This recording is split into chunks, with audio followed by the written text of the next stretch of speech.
उन्वान एक ख्वाब एक सफ़र। पहाड़ों के दामन में एक छोटे से गांव में 75 साला बूढ़ा रहमत चाचा रहता था।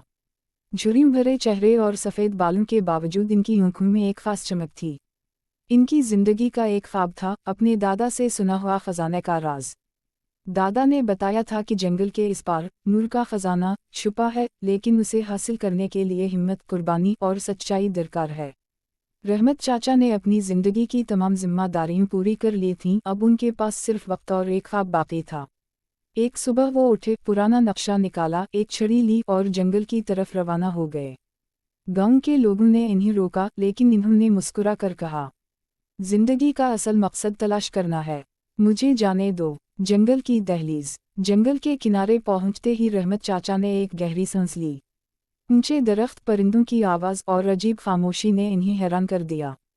जैसे ही वो अंदर गए, एक लुमड़ी उनके सामने आई और बोली, ये जंगल तुम्हारे लिए नहीं है बूढ़े इंसान, अगर आगे बढ़ना है तो खौफ को मात देना होगा।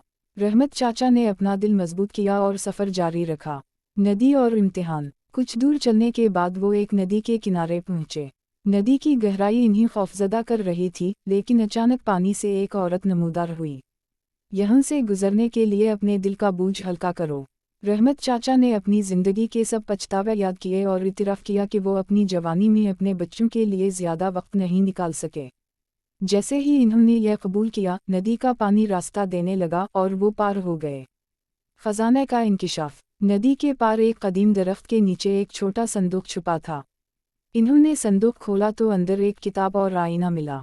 किताब में लिखा था, जिंदगी का असल खजाना अपने खौफ और कमजोरियों पर काबू पाना है।